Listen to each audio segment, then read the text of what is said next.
The Boston winter was particularly harsh that year, with snow piling up outside the windows of my small office in the industrial district. I was reviewing the quarterly reports of my modest tech repair business when my phone buzzed with a message from my younger sister, Amanda. Emergency family meeting at Mom and Dad's tonight. Dad says attendance mandatory. Something about your business. I sighed, already knowing what this was about.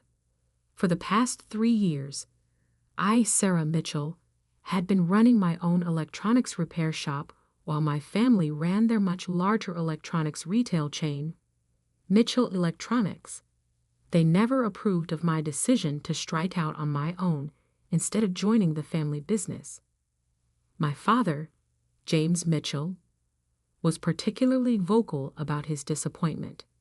A Mitchell should be running Mitchell Electronics, not fixing broken phones in some shabby workshop, he would say at every family gathering. What they didn't know was that my shabby workshop was just the visible part of my business empire.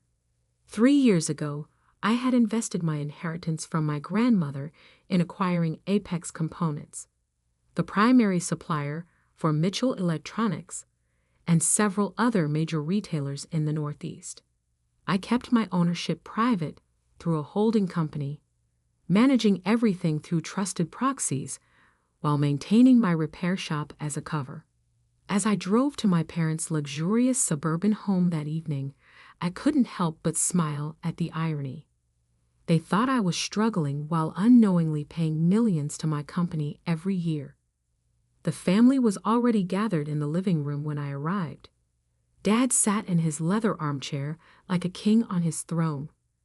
Mom perched nervously beside him. My sister Amanda and her husband Tyler occupied the sofa, both wearing expressions of mock concern. "Sarah, sit down," Dad commanded, gesturing to the lone chair positioned directly across from him. Classic interrogation setup. I complied, maintaining a neutral expression.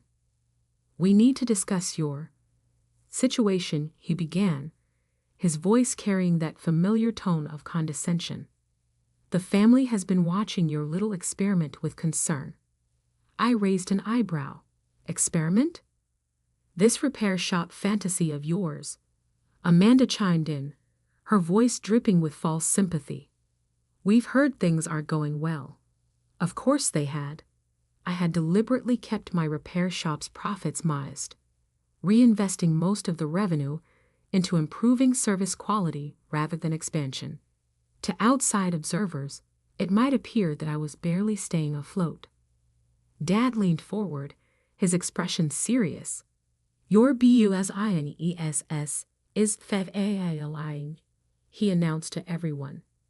"We are taking over." I sat quietly as they laid out their plan. They would graciously absorb my repair shop into Mitchell Electronics, giving me an entry-level management position at one of their stores. "It's time to stop this foolishness and join the family business properly," Dad declared. Mom nodded encouragingly. "We're doing this for your own good, dear." I listened as they discussed my future, as if I wasn't in the room. Amanda was already suggesting which of my employees to fire. Tyler was calculating how to liquidate my equipment. Finally, Dad pulled out a document. "We've already drawn up the paperwork. Just sign here, and we'll handle everything." I took out my phone, scrolling through my contacts until I found the number for Apex Components' public line. The room fell silent as I hit the speaker button. "Apex Components, how may I direct your call?" A professional voice answered. "Hi, this is Sarah Mitchell, the owner, speaking. I'd like to speak with Marcus about our supply contract with Mitchell Electronics." The color drained from my father's face. Amanda's mouth fell open. Mom grabbed Dad's arm in shock. "One moment, Ms. Mitchell," the receptionist replied. Dad stood up, his face turning red. "What kind of game are you playing?" I smiled, finally letting my mask fall. No game, Dad. I've owned Apex components for the past 3 years. Every component, every circuit board, every piece of technology in your stores. You've been buying them from me. The silence in the room was deafening. Then Marcus's voice came through the speaker. Ms. Mitchell, how can I help you today? Just checking in, Marcus. How are our friends at Mitchell Electronics doing with their payments? All current, Ms. Mitchell. Their latest order for the spring quarter just came in yesterday. Shall I process it? I looked at my father's shocked face. Hold that order for now, Marcus. I'll call you back about it tomorrow. Very well, Ms. Mitchell. I ended the call and stood up, picking up the takeover document from the coffee table. Slowly, deliberately, I tore it in half. Now, I said calmly, I think it's time we had a real discussion about the future of our business relationship. The room remained frozen. Through the window, snow continued to fall silently on the Boston suburb, marking the beginning of a very different kind of family meeting. The grandfather clock in the corner ticked loudly in the silence. Dad's face had turned from red to purple, a vein pulsing in his temple. Amanda sat frozen, her perfectly manicured hands gripping Tyler's arms so tightly her knuckles were white. This is impossible, Dad finally sputtered. Apex Components is owned by Sterling Industries. I smiled, pulling out my tablet. Sterling Industries is a holding company. My holding company. I pulled up the corporate documents and turned the screen toward them.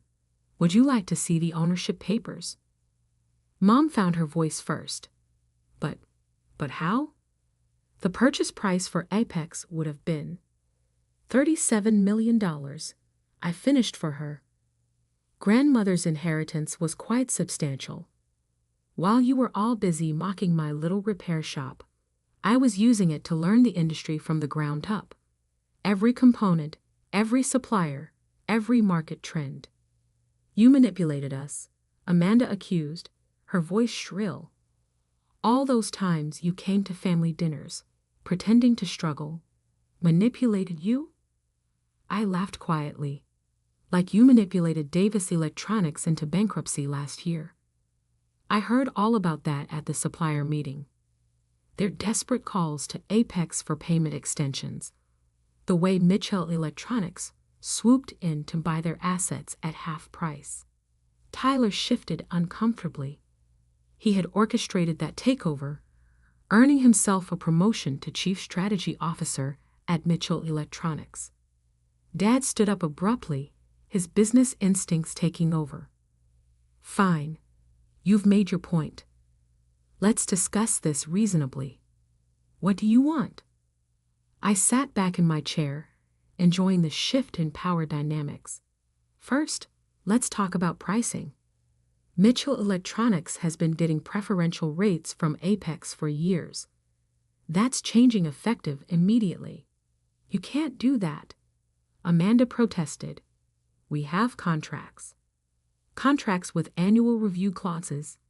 I corrected. Perhaps you should have read the fine print more carefully. The spring quarter order you just placed? The prices are going up by 15%. Dad's face paled. He knew what that would do to their profit margins. That's extortion. That's business, I replied coolly. Just like it was business when you tried to force me out of my shop today. Mom stepped forward, attempting to play peacemaker. Sarah, dear, surely we can work something out. We're family. Family? I pulled out another document from my bag. Like when you and Dad tried to block my business loan application at First National Bank last year. As a concerned parent, I believe the letter said. They had the grace to look embarrassed. That attempt to sabotage my business had backfired. It was what prompted me to start recording all our interactions. Here's what's going to happen. I continued, my voice firm. Mitchell Electronics will accept the new pricing structure. You'll sign a 5-year supply contract with Apex at market rates. No more preferential treatment. And you'll stay completely out of my repair business. Or what? Dad challenged, though his voice lacked its usual confidence. I smiled. Or I'll start supplying your competitors at a discount. I wonder how Riverside Electronics would feel about getting components at 20% below what you're paying. The threat hung in the air. Riverside was their biggest competitor in the Northeast, and such a price advantage would devastate Mitchell Electronics' market share. Tyler, ever the strategist, spoke up for the first time. This could destroy the company. Thousands of people could lose their jobs. That's your choice to make, I replied. I'm just offering a fair business arrangement. The same courtesy you showed me today. Amanda stood up, tears of fury in her eyes. You've been planning this all along, haven't you? Playing the struggling daughter while secretly plotting to take over. Take over? I laughed. I don't want Mitchell Electronics. I built something of my own. Something you all thought I couldn't do. I'm just making sure you never try to interfere with my business again. Dad sank back into his chair, suddenly looking older. You're just like your grandmother, he muttered. She always said you were the one who inherited her business sense. Yes, she did, I agreed. She also warned me about family and business. I should have listened sooner. I stood up, gathering my things. You have until tomorrow morning to decide. The new contracts will be delivered to your office at 9 a.m. Sign them, or I start calling your competitors. As I walked toward the door, Mom called out, Sarah, wait. What about Sunday dinners? The family gatherings? I turned back one last time. I think we all need some time to reevaluate what family really means. Don't you? The snow had stopped falling outside, leaving a pristine white blanket over everything. As I drove away from my parents' house, I caught a glimpse of them in my rearview mirror, still standing in the doorway. Dad was on his phone, probably calling his lawyers. Amanda was crying into Tyler's shoulder. I felt a mix of triumph and sadness.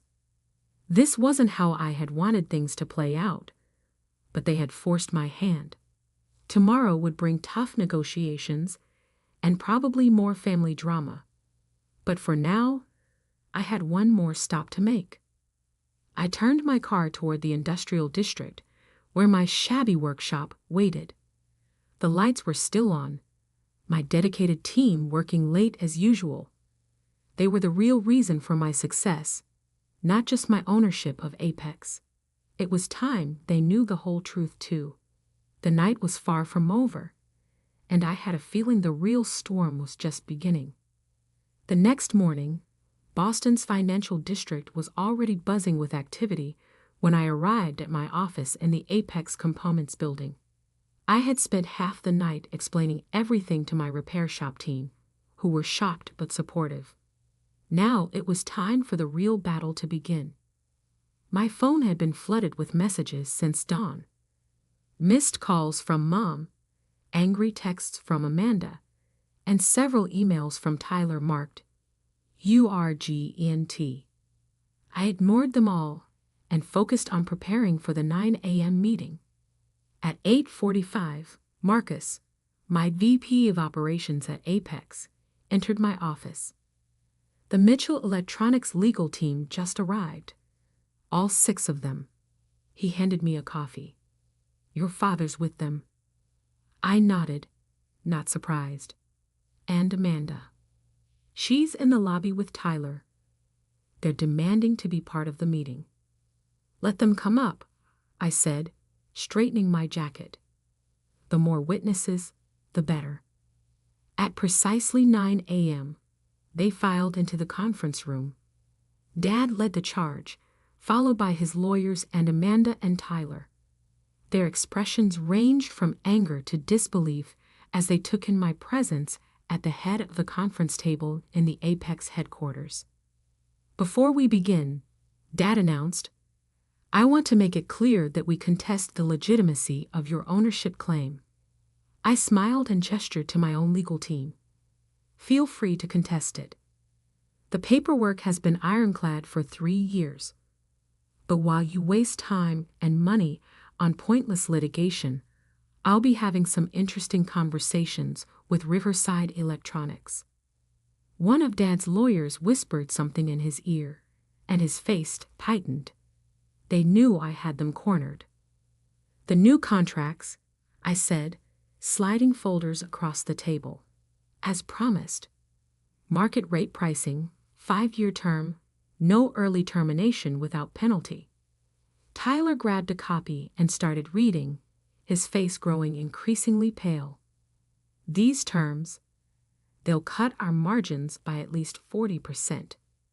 "Welcome to the real market," I replied. "You've been getting artificially low prices for years. That ends today." Amanda slammed her hand on the table. "This is ridiculous. Daddy, we can't accept this. There must be other suppliers." "There aren't," Tyler said quietly. "Apex controls 60% of the component market in the Northeast. The remaining suppliers couldn't handle our volume, and overseas suppliers would mean months of delays." Dad's lawyers huddled together, whispering furiously. I could see them realizing just how thoroughly I had planned this. Then Mom burst into the room, tears in her eyes. "Sarah, please. I've been up all night thinking about this. We can work something out. We're family." "Family?" I stood up slowly. "Let me tell you about family, Mom. 3 years ago, when I started my repair shop, I came to you for advice. You told everyone at the country club that I was going through a phase. When I needed a small business loan, Dad tried to block it. When I won the Best Local Business Award last year, Amanda told everyone it was just pity votes." I pulled out a stack of papers from my briefcase. "Here's a collection of every email, every message, every attempt you've made to undermine my business. Would you like me to read them out loud?" The room fell silent. Even the lawyers looked uncomfortable.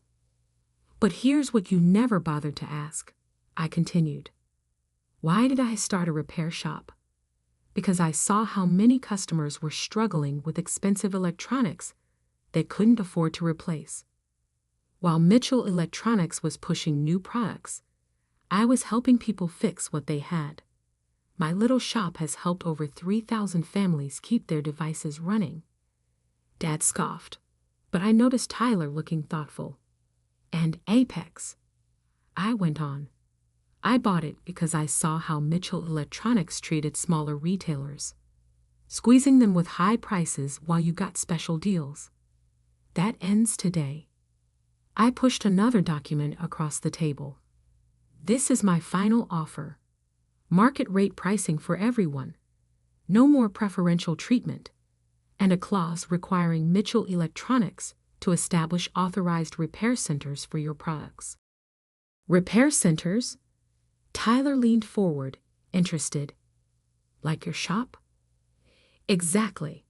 You've been fighting against the right to repair movement, making it impossible for independent shops to get parts. That changes now. It's not just good ethics, it's good business."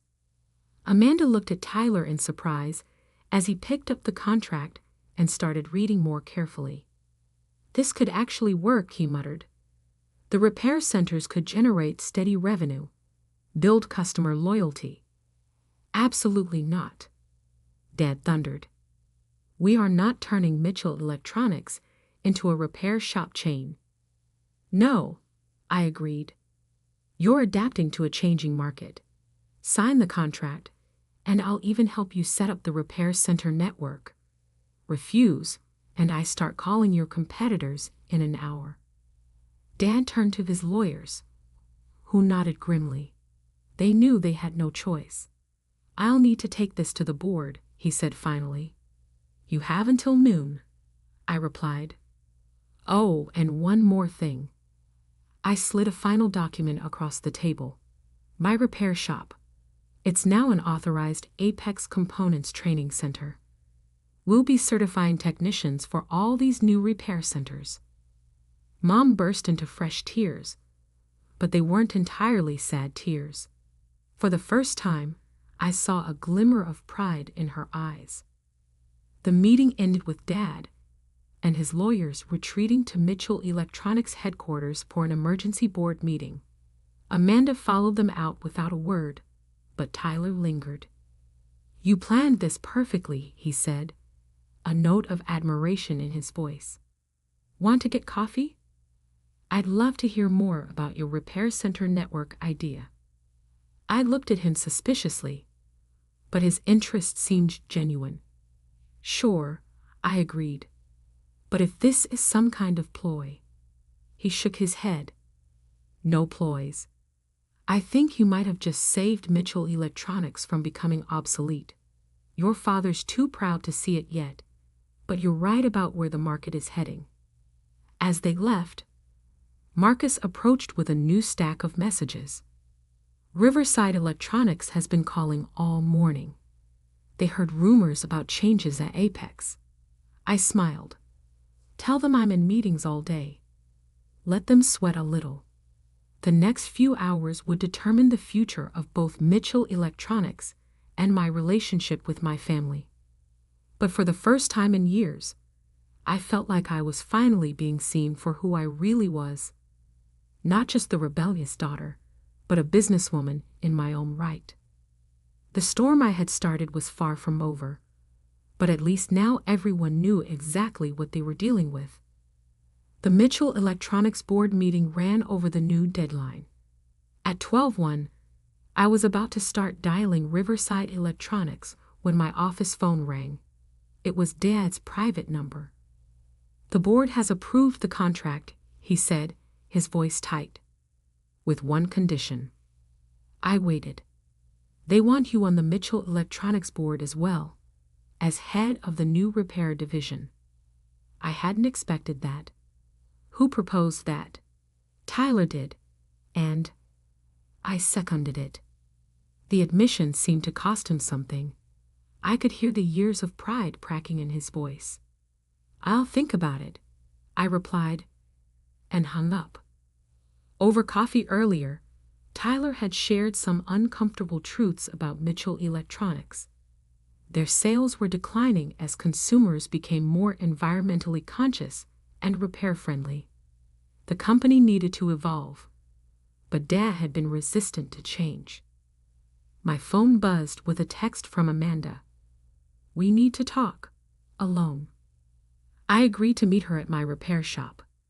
When she arrived, her designer heels clicked against the workshop floor as she took in the busy space. Technicians were working at various stations, carefully bringing dead devices back to life.